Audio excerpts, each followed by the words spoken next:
Right, I'm delighted to be joined by NFL legend, Super Bowl champion Lawrence Guy. There's so much I want to talk to you about today, but in addition to football, I believe you're also a talented fisherman. Did you once catch an 800-pound grouper fresh off a bicep surgery?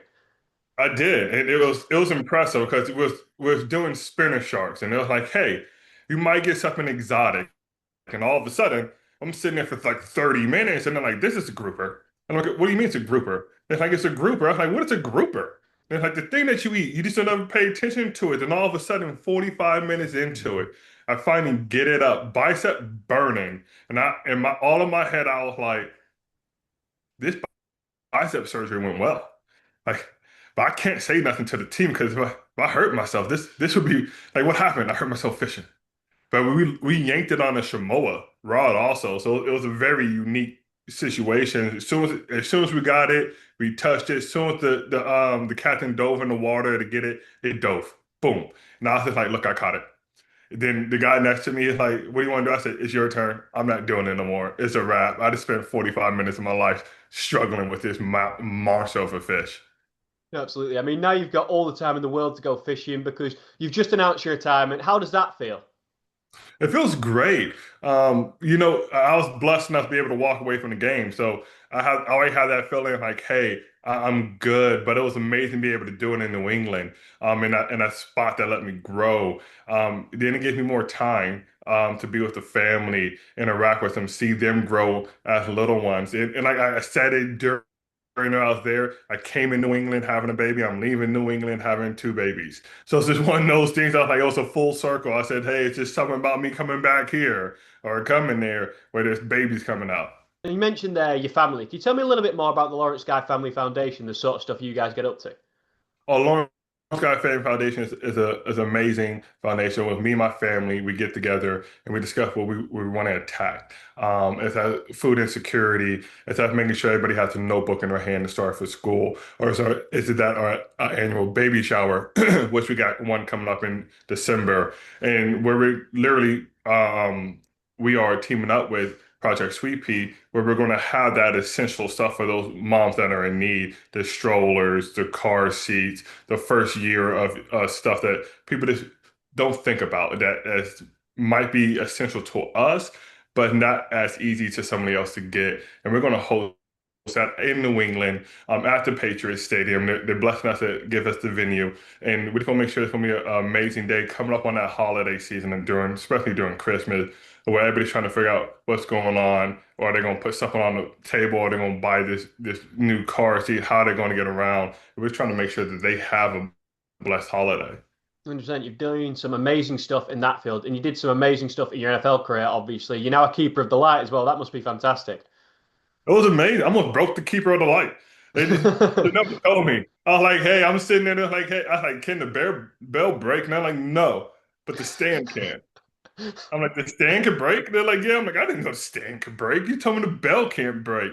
But it was an amazing thing. It's a great tradition that's happening there. Everybody cheering from the videos. It was an amazing experience. And I tell everybody, you have the opportunity to do it. It's a one in a lifetime thing to do. Go out there and do it. Enjoy it. See Gillette Stadium in its whole. You can see Rhode Island, Providence. You can see Boston. You can see everything all up from that light tower, and it's a beautiful view.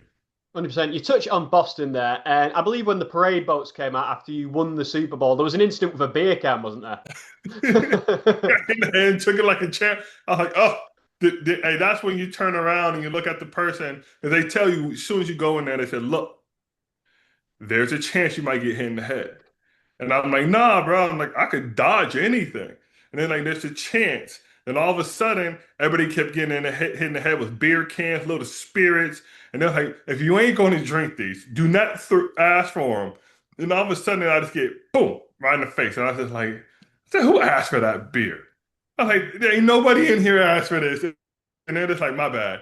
I'm like, why are you behind my head saying, let me get something? But it's just one of those, when you're in the moment, you don't feel nothing. You just take it like a champ and keep going. Or you have to go inside the tugboat where nobody can see you. But I seen worse. I seen somebody get a black eye from it. I'm like, bro, you got to dodge those. Because I was dodging them all day except for that one.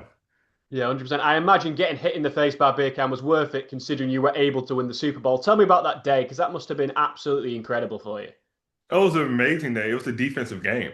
So when you get a defensive game, ain't nothing better than for a D lineman. Like I'm a run stopper. I know what I am. So they're like, hey, we're going to try to run the ball. So our whole goal is to stop the run and make them throw the pass. And we was just able to do that, keep the score low, enjoy it, experience it. I already went to the Super Bowl the year before, so I understood all that I didn't get to do an aspect and taking in certain moments, you start doing it. And I tell people that go out, like try to take in those little moments, the family moments and everything. And that's what I was able to do. Then I got to win the game. Let me tell you this, ain't nothing worse. Broke my thumb in the first Super Bowl. Ooh. Had a torn bicep, broke the thumb, and all you see is confetti going in the air. And you have to walk down to the tunnel on the x-rays and see everybody just talking trash. You're like, man, I'm sitting over there like my thumb broke. And I'm like this, so I understand that feeling. So when the confetti threw off when we won, it was the best feeling ever because I know what the other side feels like now. I'm like, yeah, it sucks because and you ain't gonna hear nothing but cheers, people's family running, doing that. And I think other than the game itself, it's me and my daughter kissing a Lombardi, be able to be the first people to touch it. It was an amazing experience because you get to do this with your brothers on the field, but now your family needs to come in, rush the field. We didn't even have field passes. They lost the field passes, but they found a way to get six of my family members onto the field. And when I say we lost the field passes, they tell you if you lose your field passes, you ain't getting on the field. They're a tight ship.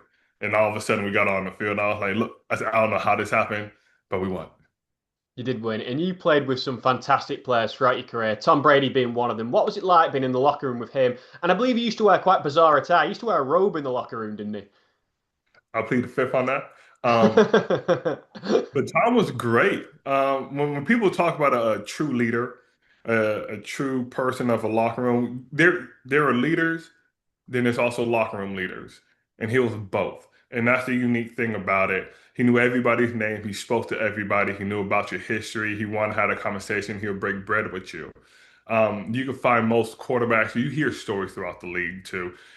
This quarterback's not interacting with their teammates. This player's not doing this, and he wasn't that person. He was competitive. He would joke with you. He would talk trash on the field with you. If one of those people that you want to see in that role that play for that long, of when you talk about the NFL, you talk about the leaders, you're like, this is the person that you want to talk about because this is ideal that when people come in from high school, come in from college, going in the Pee Wee games, like how is it in the NFL? How is it in the locker room? That is the example that you want to share. I think I did the same way myself of doing that because you want people to think about what it will be in the NFL, and he was the greatest example of that.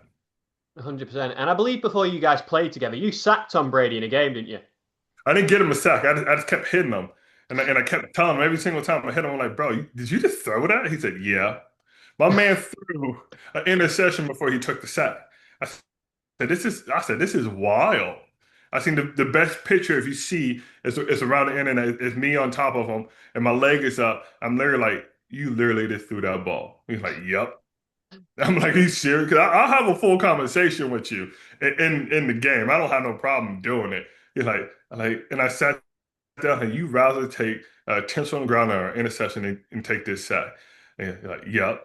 And I'm like, dang. I should have got him to autograph the photo. That'd have been awesome. It would have been awesome. And obviously, Belichick's somebody who you obviously were around for a long period of time and quite a serious guy, but you used to make him chuckle with Elf on the Shelf, didn't you? Yeah, when he found out it was me, I had it going for like 2 years. All of a sudden, I brought in this L, and Jules had a kick out of it also. Nobody knew it was me, but for a handful of people.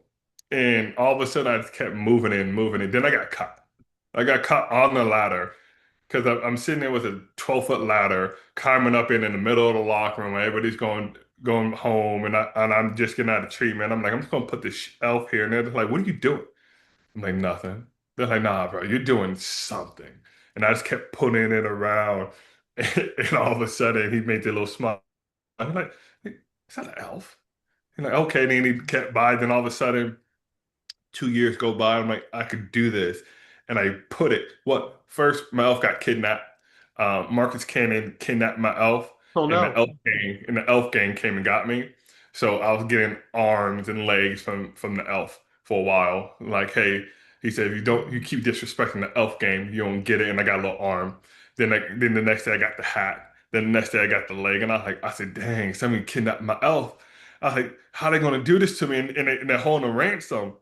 But once I got it back, I put it right there on the little shelf where he did this podium. That's when everybody snitched on me instead of me. And it was the most brilliant thing ever. He got that chuckle. He did that. Then they put it on the TV screen right there after the game when we were doing our breakdown of the game in our next team meeting. And I'll never forget. It was in the middle. So imagine my head, that's the elf, just sitting there, totally ignored it. Did a 2 hour meeting, just going. And I'm just like, he knows it's me now. And he's gonna look at me like, why are you doing this? So as soon as he just looked me dead in my eyes, and I was like, oh, he's gonna make this meeting run long. And he literally did a 2 hour meeting because of that. Now, Lawrence, we've discussed some of your greatest moments from playing in the Super Bowl to doing some funny stuff with Elf on the Shelf. But what do you think is the craziest story you've had in your entire career? Well, I can't bring a half of it up. But I had a unique ride, seventh round pick to Green Bay, went from team trying to find a home. That experience alone, I've seen mm, pretty much everything. You know what? Boom, I got it because I could share this one. I had a teammate in San Diego. In San Diego, this is when the San Diego Chargers were in the old facility.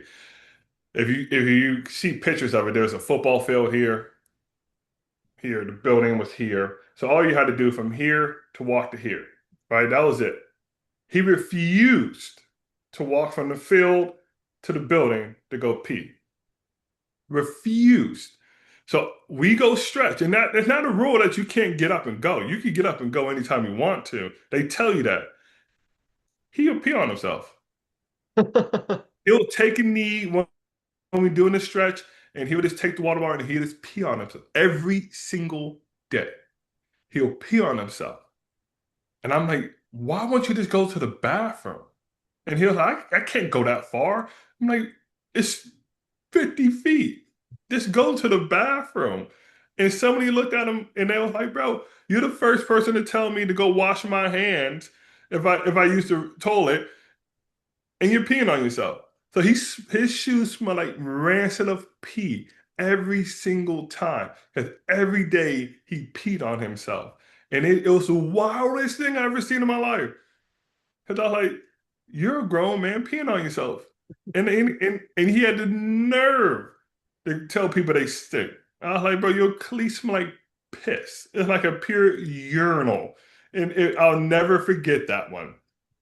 Not in my life. Well, I'm like, you're a grown man peeing on yourself. And when the coaches found out, it even got funnier. Because his cleats would be on the dry rack, and all you smell was pee. So they had to give him his individual one and put his cleats outside because he didn't change the cleats. He kept them.